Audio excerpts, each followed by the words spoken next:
This is the new OP925 insertion loss and return loss benchtop meter. It is based on the use of a CW or continuous wave source. The OP925 will measure insertion loss, return loss, and optical power. It does so in both relative and absolute modes. It supports single and dual wavelength sources, and it has high dynamic range. It also has a very simple user interface. This is the block diagram of a typical benchtop insertion loss return loss meter. A source sends a signal through a directional coupler out the front panel. Reflections travel back through the directional coupler and into the return loss meter. A separate optical power meter, also found on the front panel, is used for insertion loss measurements.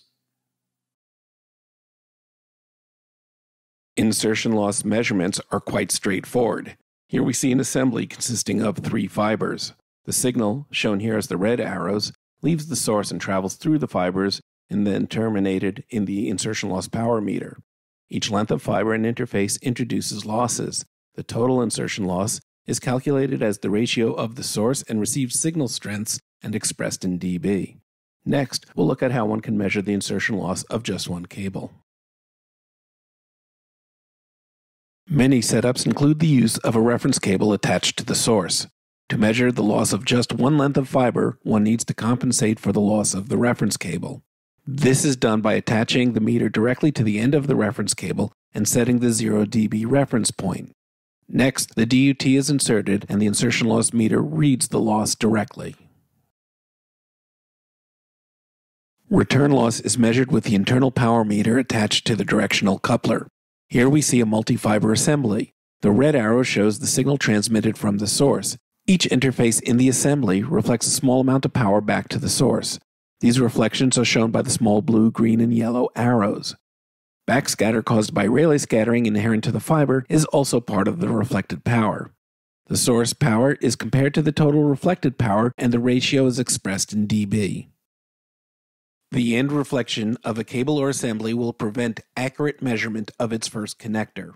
One can eliminate this reflection by using a mandrel wrap on single-mode fiber or a matching block with single-mode fiber, including the bend-insensitive types and multi-mode fiber.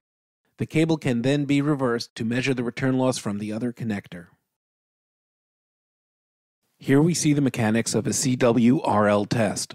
The black wave represents the signal from the source. The blue and green waves represent the reflections from each interface.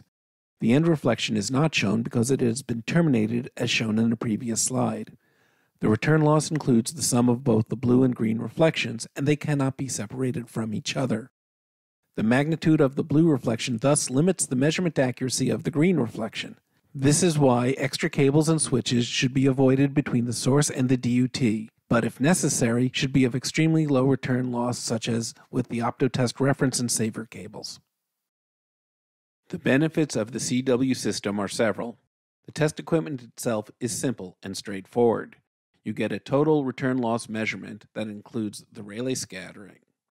The OPM is of high accuracy, and the overall cost of the meter is relatively low.